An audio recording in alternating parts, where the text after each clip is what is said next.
Hello everyone, welcome to Sukanya logs. ఈరోజైతే మనం poha recipe చూసేద్దాం. ఫస్ట్ అయితే గ్రీన్ చిల్లీస్ కట్ చేసుకొని పెట్టుకోండి. అండ్ అటుకులు వాష్ చేసుకొని పక్కకు తీసుకోండి. 1 ఆనియన్ సన్నంగా చిన్నగా పీసెస్ కింద తరిగి పెట్టుకోండి. అండ్ దానికన్నా ముందు నేను గ్రౌండ్ నట్స్ అండ్ క్యాష్యూస్ ఆయిల్లో ఫ్రై చేసుకొని పక్కకు తీసుకున్నాను. పొటాటో చాలా బాగుంటుంది పోహాలో. అండ్ 1 టమాటో చిన్నగా కట్ చేసుకోండి. అన్నీ కూడా క్యారెట్ 1/2 క్యారెట్ సరిపోతుంది పెద్దదైతే. అండ్ ఇప్పుడు చూసుకుంటే onions, green chillies, tomato, potato and carrot మొత్తం అన్నీ రెడీ చేసుకున్నాం. అండ్ ముందుగా వాష్ చేసి పెట్టుకున్న అటుకులు కూడా. ఇప్పుడైతే స్టవ్ ఆన్ చేసి కడాయిలో ఆయిల్ వేసుకోండి. జీరా జీలకర్ర వేగిన తర్వాత ఆనియన్స్ బాగా ఫ్రై చేసుకోండి. మీకు అవసరమైతే ఇంకా పోపులు వేసుకోవచ్చు. మాకు నచ్చక మేము జీలకర్ర ఒకటే వేసుకున్నాం. అండ్ ఆనియన్స్ ఫ్రై అయిపోయిన తర్వాత కట్ చేసి పెట్టుకున్న క్యారెట్ అండ్ పొటాటో పీసెస్ వేసుకోండి. బాగా ఫ్రై చేయండి. ఫాస్ట్గా కుక్ అవ్వడానికి కొంచెం సాల్ట్ వేసుకుని అండ్ అందులోనే కొంచెం మిర్చి పౌడర్, దానికి సరిపడా మాత్రమే, ఓన్లీ ఆ పొటాటో అండ్ క్యారెట్కి సరిపడా సాల్ట్ అండ్ కారం అండ్ టర్మరిక్ కూడా యూస్ చేయండి. మేమైతే టర్మరిక్ ప్రతి దాంట్లో వేస్తాం తెలిసిందే. సో అండ్ ఆ తర్వాత టమాటోస్ అవి ఆల్రెడీ బాగా కుక్ అయిపోయి, పొటాటో అండ్ క్యారెట్.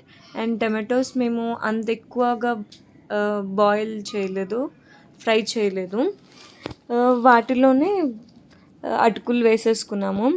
టమాటోస్ అలా ఉంచితేనే టేస్ట్ అని మా శ్రీవారు చెప్పారు. సో అలానే వదిలేసాము సెమీ కుక్డ్ కింద. అండ్ బాగున్నాయి కూడా అలాగా. అండ్ అటుకులు వేసుకున్న తర్వాత ఫ్రై చేసుకున్న జీడిపప్పు అండ్ పల్లీలు కూడా యాడ్ చేసుకోండి. యాడ్ చేసుకొని బాగా ఫ్రై చేసేయండి. అండ్ దాని తర్వాత అయితే మనం ముందు అయితే ఓన్లీ క్యారెట్ అండ్ పొటాటోకి మాత్రమే మనం సాల్ట్ తీసుకున్నాం. ఇప్పుడు అటుకులకి కూడా సరిపడా సాల్ట్ అన్నీ యాడ్ చేసుకోండి.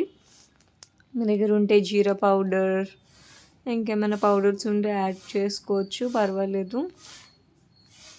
మేమైతే ఇంకా నార్మల్గా చేసుకుంటున్నాము.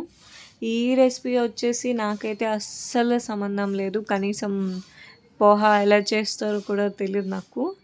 ఇది మా హస్బెండ్ బాగా నేర్చుకొని ఇంకెప్పుడైతే ఒకసారి చేస్తారో ఇంకప్పటి నుంచి మా ఇంట్లో ఇంకా అదే పోహా అయిపోయింది మ్యాక్సిమం అన్ని డేస్.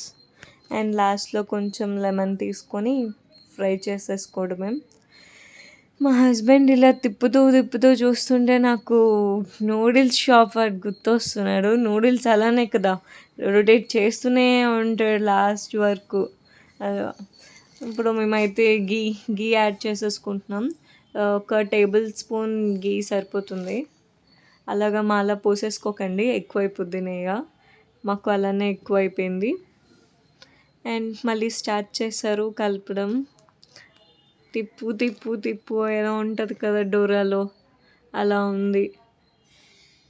ఫ్రై చేస్తూనే ఉన్నారు. కానీ ఇలా చేసాక కూడా మంచి టేస్టీగానే వచ్చింది. And finally completed. Like, share and subscribe Sukanya logs.